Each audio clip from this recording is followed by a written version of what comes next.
I'm joined today by Brianna Wu, who is head of development at video game developer Giant Spacekat. The topic of discussion today is Gamergate. And if you have not been following this topic, for people who may not be up to speed, Gamergate is sort of an online movement, and I recognize that that's kind of an amorphous term, that has there are two different points of view on what it is. One is that Gamergate is a sort of uprising against what some claim is corruption, bias, fraud, nepotism within the gaming industry. And then there are critics, and I believe you are one of these critics, Brianna, who see Gamergate more as a kind of reactionary movement of mostly white male gamers, and that it has a strong misogynistic and in some cases even racist underpinning. Tell us how you were initially brought into the Gamergate fold. Well, Gamergate is not a new thing. It's a phenomenon that's been going on for basically 2 years now, starting with Anita Sarkeesian, trying to get feminist frequency funded. I was brought into Gamergate because they basically have targeted several of my friends in the industry. What happened back in July was they went after my friend Samantha Allen, who is a video game critic, and she criticized a publication here in game development called Giant Bomb, which is a very popular journalistic site that chooses to not hire anyone but straight white men. So she tweeted about this and was basically kind of critical of a new batch of hires that they had that did not do anything towards making the site more inclusive. And what you saw from that was Gamergate basically targeting her and harassing her that she was basically bullied out of the industry. So I've been very frustrated with this movement going after my friends. And I've been critical of it online. 2 weeks ago, I tweeted a joke just very mildly making fun of some Gamergaters. And this escalated to the point that my husband and I were sent extremely specific, actionable death threats to the point that we had to get the police involved and leave our home. So, they gave my address. They told me they were going to castrate my husband, choke me to death with his genitals, rape me, murder any children that my family might have, stick bars in my genitals, just terrible, terribly violent things. So I've been speaking out as much as I can about that. And because of that, Newsweek actually ran a story this weekend showing that I am currently the most targeted figure in all of game development. Yeah, I read that story. Yeah. And I have so many questions, and we'll just go through some of these. Please. The Newsweek story, it outlined, according to the Newsweek story, they say that of the Gamergate related tweets that mention you, 90% are neutral, right? And that there's somewhere around 3 to 4% that are positive, and maybe somewhere between 6 and 9%, I'm kind of estimating here, that were negative tweets. So and this I think is a problem with these kind of amorphous movements. When you think of Anonymous or Occupy, what does it really mean to be part of that movement or not? But I guess the question that these numbers bring me to ask you is, what evidence do you have that the threats that you've asserted to have received were from someone that is part of Gamergate, or I guess endorsed by Gamergate? And I don't even know if that's a term that has meaning because of the amorphous nature. Absolutely. This is a question I'm asked a lot, and I'm delighted to answer this because it's a reasonable question. What happened on that Friday where I was targeted was they'd scared me so bad on Thursday that I took a 24-hour Twitter break from a group called 8chan that has a very specific room in it for Gamergate because they had been intimidating me for hours and hours and hours. They generated thousands of memes attacking me, which scared me. So I took a break and went away from Twitter. And I thought about it, and I'm like, these people are not going to scare me away from doing work that I love. And I came back from Twitter, and I said that in no uncertain terms. And I got a tweet from a friend of mine that was basically telling me, Brianna, you better go to 8chan. They're really upset about that. So I'm watching the Gamergate room of 8chan, which is where these things are planned. Yeah. And I'm watching them start to research my past, to investigate my husband, to research my company, to start digging up all this dirt to attack me. And then someone posts my address. And then literally seconds after they did that, I got this litany of very specific threats against me. So it is beyond obvious that these two things are connected. And even beyond that, I mean, I've had Well, they're connected. dozens, They're connected in right. terms of their placement in time, right? But Yes, again, it yes. seems like there's still this kind of question of what does it mean if it's, you know, when we look at 90% of the tweets about you are neutral and then a few percent are positive, can we say that Gamergate has really endorsed these attacks on you in spite of the fact that more than 90% of the discussion of you on Twitter is not negative, right? David, I can show you dozens of death threats that I've received. I don't doubt they exist. You asked me a question and I'm going to answer it. I've received dozens of death threats between now and that Friday. So even if for some reason you don't believe that these things that happen seconds apart from each other are related, I have received dozens of death threats specifically with Gamergate claiming credit for it. Anyone, your viewers can go to 8chan, they can watch them attacking me all day long, or Reddit, and it's just simply not factual to conclude otherwise. Okay. Well, you know, Yeah. I'm just asking questions here, and I'm Sure. just getting a reaction. Absolutely. Why did you decide to publicize these threats? And the reason I ask this question is, I've been on the receiving end of a range that goes from just kind of petty hate mail Sure. to what I would consider a serious and actionable threat. Absolutely. We talk about the hate mail and the negative voicemails and that type of thing, but the 5 or so times that I've received what I considered serious threats, I went to the authorities and did not mention those. I did not post anything. I was advised by federal authorities that it's better not to post those types of things. Why did you make the decision to so heavily publicize these actionable threats? First of all, I don't like that word publicize. I think it's carrying some connotations with it. But I'll be happy to answer the question. This is a pattern that has been going on in the game dev industry for a long, long, long time. And my entire industry has chosen to keep their heads in the sand while many, many of my female friends have been bullied out of the industry. Just to walk you through the timeline, it has been Anita Sarkeesian has been getting death threats and rape threats for 2 years now. They bullied my friend Samantha Allen out of the industry. They bullied my friend Jen Frank out of the industry. They bullied my friend Maddie Bryce out of the industry.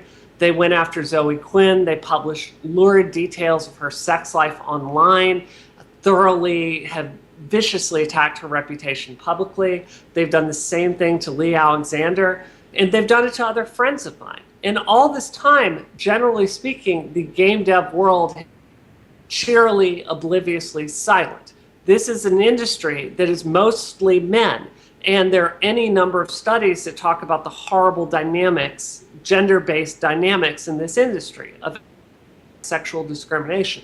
The reason I chose to show what was going on with me was because the industry had chosen to stay silent. It was literally a choice for me to make my life, put it more in danger, and to talk about this openly in the hope that would force the industry to finally look in the mirror and address some of these things. Well, let's unpack that, because that's interesting to me. When you talk about the industry has remained silent, can you be a little more specific in the sense that in spending, quite a bit of time researching and preparing for this interview, it seemed without question that some of the threats you received through Twitter and publicized were reported ostensibly by those also claiming membership or allegiance to Gamergate. So are we really talking about the movement as the problem, or are we talking about a faction of those identifying with it as the problem? No, absolutely not. It's, and first of all, let's get the facts straight from what you're saying. Yeah. This industry has chosen to remain largely silent. They did address it when it happened to me. But they who? Is the industry Gamergate, or is it game developers? I just want to define terms. Largely silent. Yes. Go ahead. No, I just wanted to define terms. When you say the industry, does that mean Gamergate and Twitter and 8chan, or does that mean video game development companies? You're breaking up a bit. I'm about to give you some exact names. People that had chosen in the game development industry to stay silent were large industry advocacy groups. It would also be very specific game dev publications. Giant Bomb chose to stay silent for most of it. Game Informer chose to stay completely silent until very recently, until my actions kind of forced them to get involved. IGN has chosen to stay completely silent. They actually released what many consider to be a very weak statement this Friday after everyone else in the industry come forward. Giant Bomb, GameSpot had largely stayed silent. The only places that have covered this in any degree have been Kotaku and Polygon. So when I'm talking about the industry, I'm talking about the things that report on the industry. I'm talking about the development groups within the industry. I'm talking about publishers that publish games within the industry. Like, this is a problem that's been handed over to women to solve. Okay, so just to remind everybody, we've been speaking with Brianna Wu from Giant Spacekat. We're going to go to break on our TV and radio show, and we'll have the conclusion to this interview on our YouTube channel. This is the question I'm really getting at, Brianna, I think, and your last answer really illuminates it, which is I have no horse in this race whatsoever. Sure. I'm just trying to figure out what is actually going on here. When you issue this criticism of the industry, that resonates with me, and I find evidence that your criticisms of the industry are absolutely warranted. The problem I'm having is that there seems to be a conflation between the lack of concern with these issues that you're pointing out within the industry and this kind of amorphous online movement of Gamergate against which serious accusations have been made. Do you see that you're kind of conflating the two in the sense that you're being very critical of Gamergate, but really you're saying that it's the industry which is the one that's guilty here of silencing and ignoring the issues? I think that's a fantastic question. And let me be very, very clear here. Yeah. Gamergate they're the ones that are harassing me. But I would ask you to consider, I've been thinking about these issues for years. Yeah. And I think there's a deeper issue here. And this is why I would ask you to understand, and why I would ask for your viewers to understand. The people that are responding to Gamergate are responding to a culture that has been in video games for 30 years. You know, when I was growing up, my first video game system was a Nintendo Entertainment System in 1985.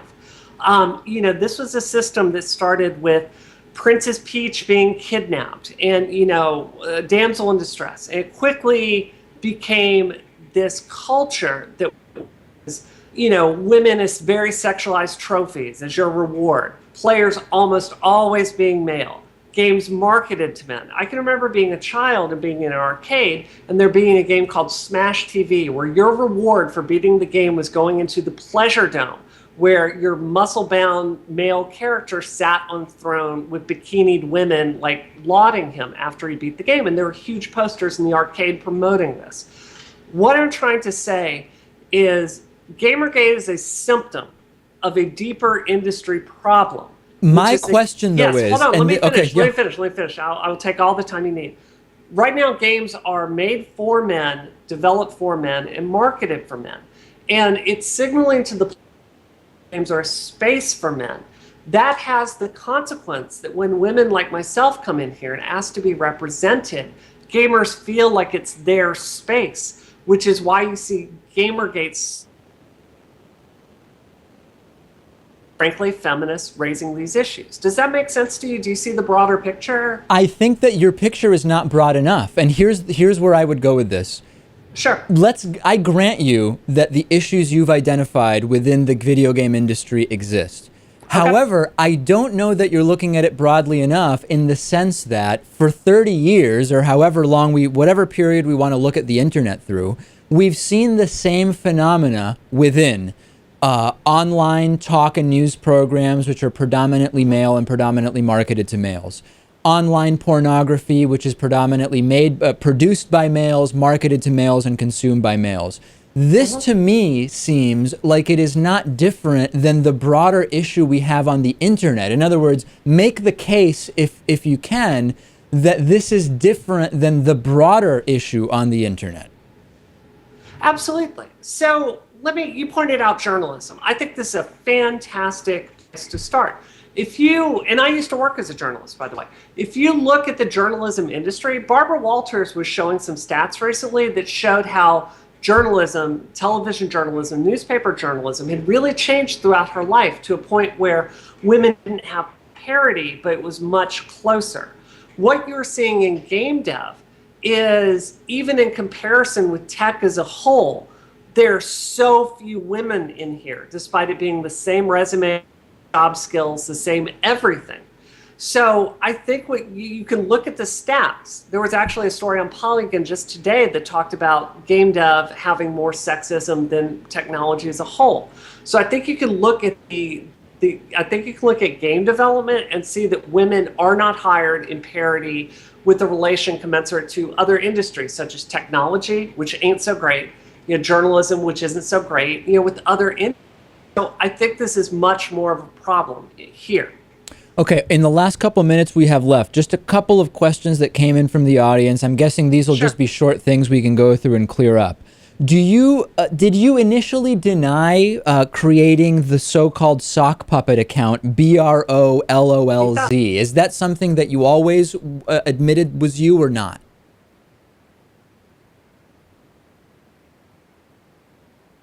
I hope we didn't lose you. Brianna, can you still hear me? Okay.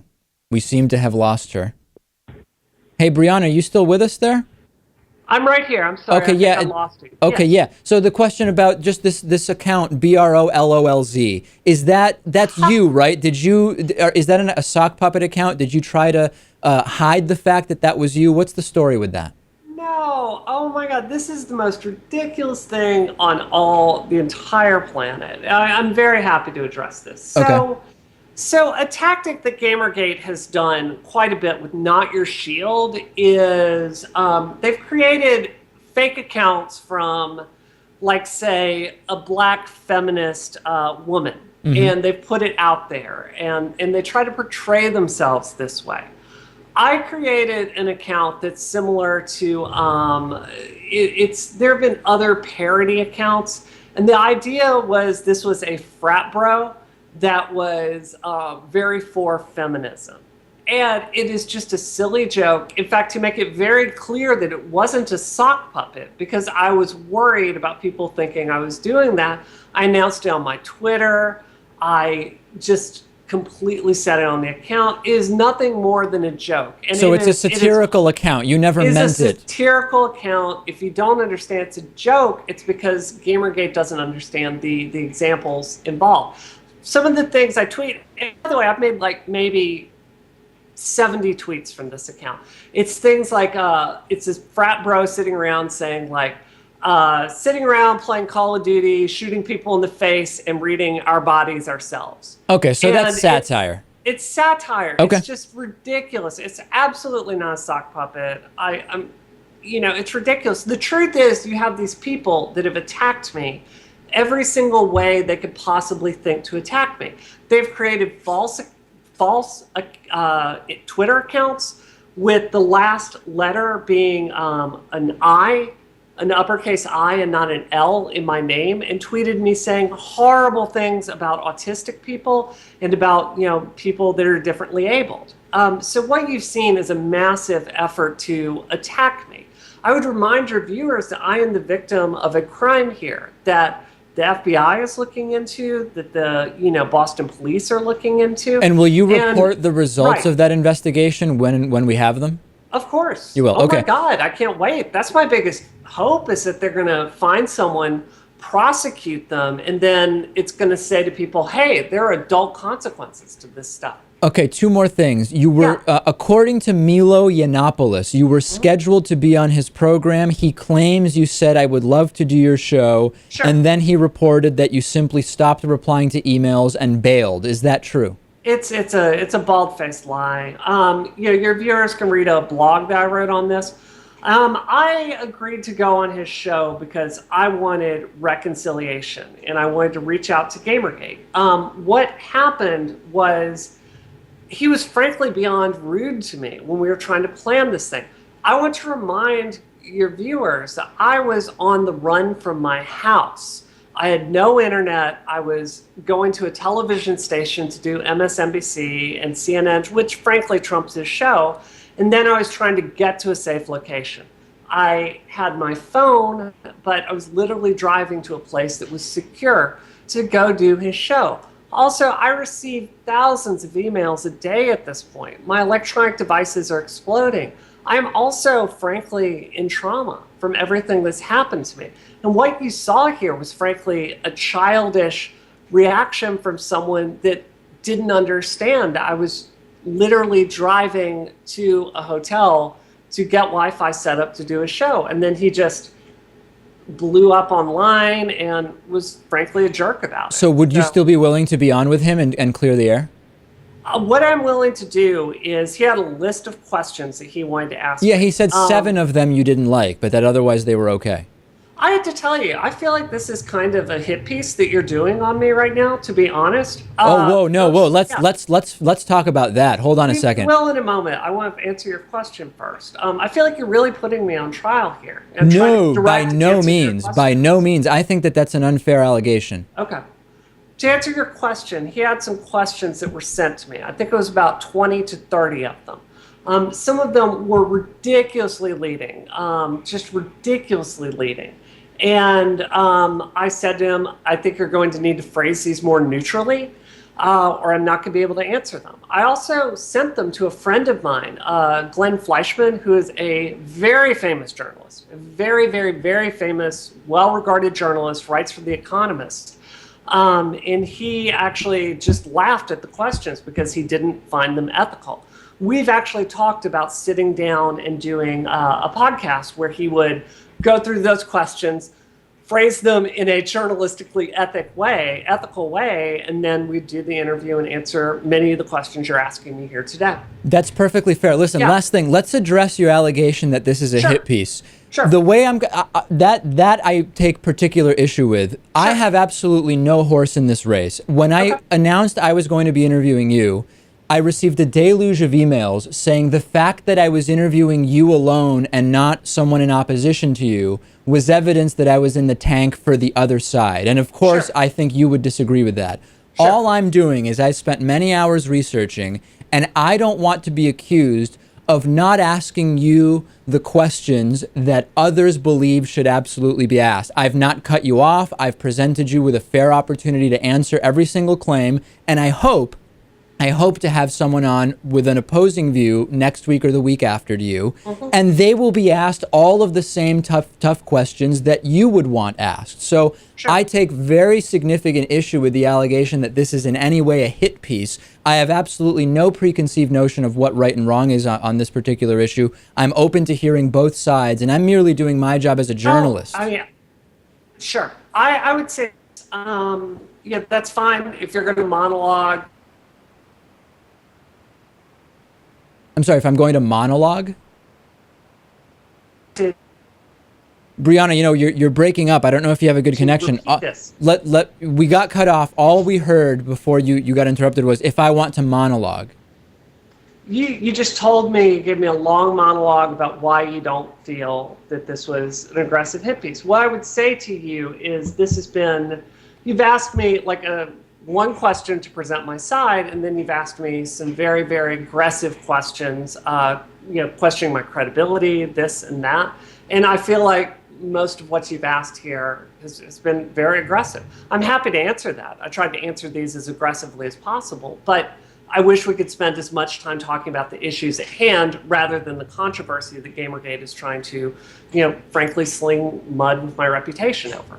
That's a fair concern, but I think that, if the questions seem aggressive, they're only because in this format we have a limited amount of time, and I really want to get on record what appear to be, to me as an outsider, the most controversial or pressing issues with regard to the controversy. And you're right that there is certainly a broader conversation to be had, and what I would love to do is, we're out of time today, but maybe we would have you back with someone with an opposing view where I can merely be the moderator and not inject what I believe are the relevant questions, and we could maybe hash out some of that. Okay. All right, we've been speaking with Brianna Wu. She is head of development at Giant Spacekat. Thanks so much. I know you've been super busy. Thanks for making time for us today. Absolutely. Thank you very much. Thank you.